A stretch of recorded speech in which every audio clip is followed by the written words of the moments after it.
Hi there, this is Vision Eternity Ministries. My name is Lee Klein. We are talking about being ready for Jesus' return. He is giving us revelation knowledge. He's telling us things to come. So on that day, we can stand before him. Let's acknowledge him. Jesus, we thank you and praise you that you have things to tell us, that you even want to tell us how you feel and what you're going through. And we just want to hear your heart today.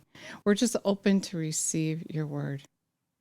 We love you and praise you and give you all the glory. We are so blessed. We are so taken care of. We are so loved for Jesus to come and let us know ahead of time that we're not ready. We don't want to find out that day that we weren't ready. He now is helping us to get out all those spots and wrinkles. He's beckoning us to sit down and hear him, because without him, we don't know where we're at. We don't know what's going on. So today wants to talk to us about the 11th hour. The 11th hour means the latest possible time before it's too late. It's a phrase that means at the last moment. And when he started talking to me about this, he started reminding me of when he was with the disciples. And he said, couldn't you watch and pray for 1 hour?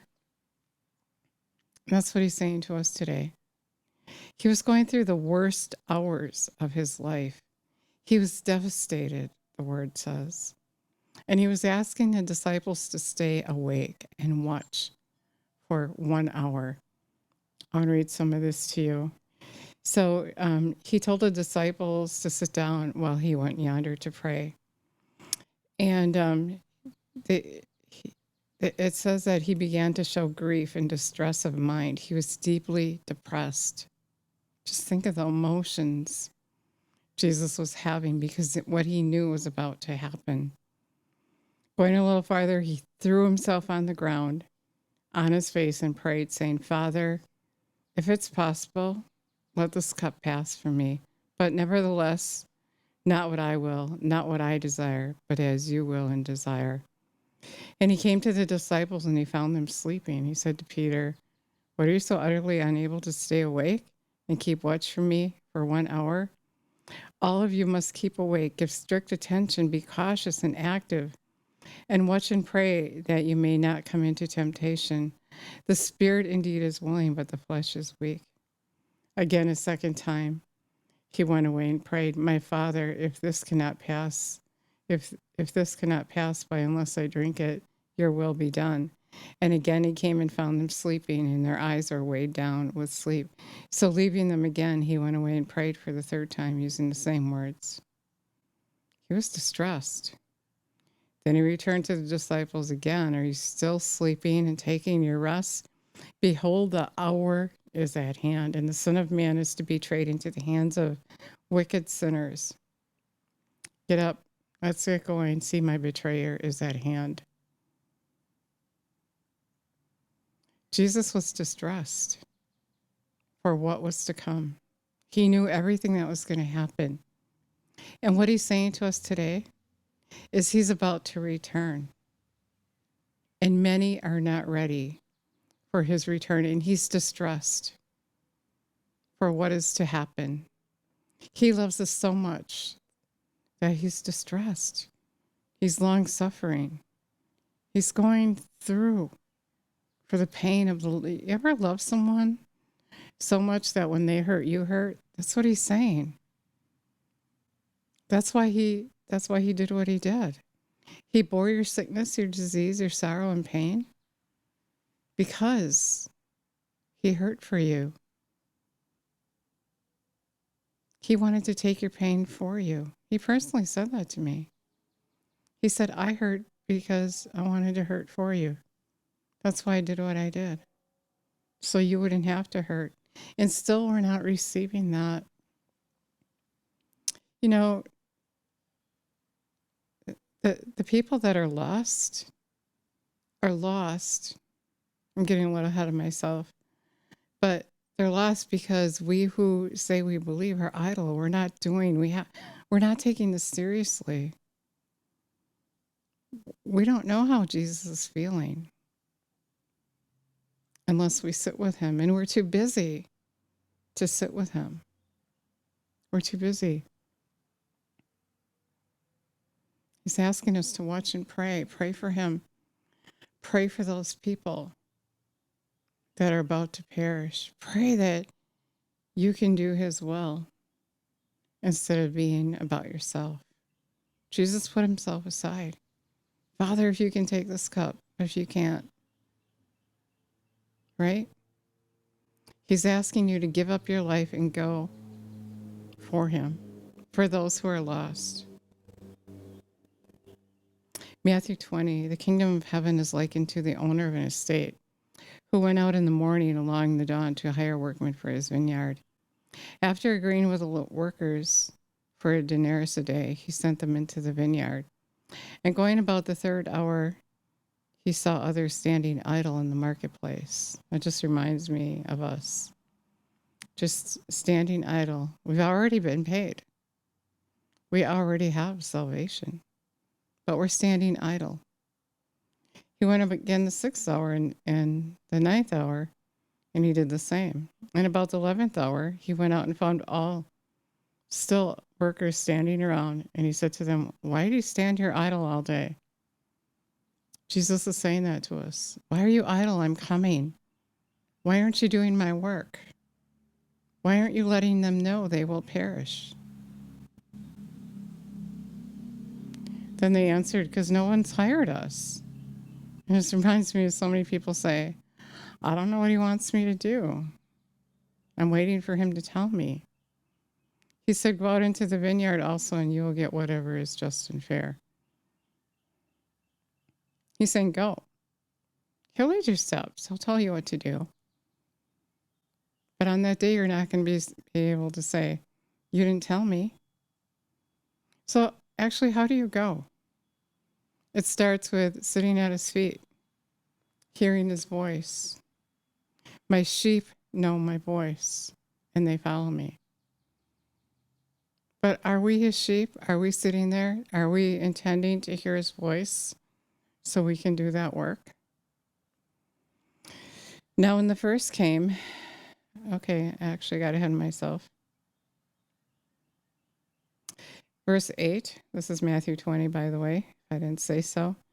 When evening came, the owner of the vineyard said to the manager, call the workmen and pay them their wages, beginning with the last and ending with the first.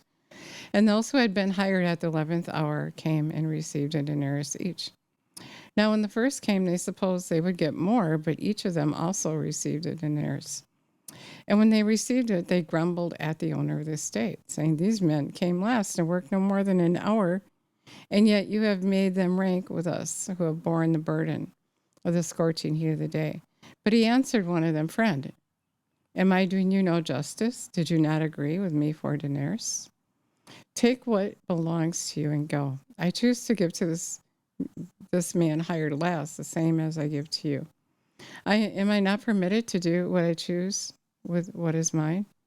Or do you begrudge my being generous?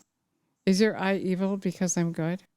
So those who are now last will be first, and those who are now first will be last. For many are called, and few are chosen. So this parable is about salvation. And the ones that are last are going to have salvation as much as you who have been a Christian for 30, 40 years. Because God loves all of us. And those of us who have been a Christian for 30, 40 years, we're grumbling, you know. Well, I've been doing this forever. I know this. You know, especially, I guess I'm thinking about when I go out on the street and I tell somebody that Jesus told me to tell us we're not ready. That's my mission, to say we're not ready. Well, I've been a Christian 30 years. I'm a secretary at this church. And so they don't want to hear what I have to say. You know, Jesus hired someone at the 11th hour, is what he's saying in this parable. This man was hired at the 11th hour.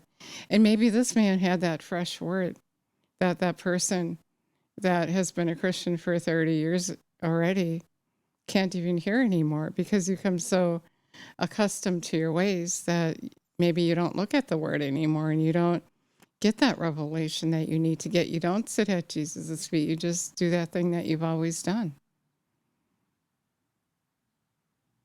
And maybe you just do what you were taught to do by the pastor, and maybe the pastor is teaching you wrong. Jesus is saying this is 11th hour, and he needs us to do his work. This is the last possible chance that we have. And praise the Lord for those who come in at the last minute. They can still have salvation. It's not too late for them. And we should be excited for them, not grumbling and moaning about it. But instead, we don't even realize what's happening because we are idle. We have all these excuses why we're not doing what Jesus told us to do. You think you can't do the greater work that he's asking you to do because a man told you you couldn't. But Jesus said, if you believe, you're going to do what I was doing and even greater. Who do we believe? Who do we rely on?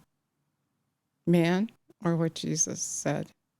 As an individual, you're responsible for what Jesus gave you to do. When you sit at his feet because you love him, because you believe him, and get your instruction, then you put that first, not what someone else said to you. It's about Jesus. It's about what he's going through. Think of that. He's grieved. He's long-suffering. He's distressed over those who haven't received him because of a lack of understanding, because a lack of us who call ourselves Christians doing his work. Instead, we're moaning and grumbling about who gets to do what, or that Jesus didn't tell you what to do.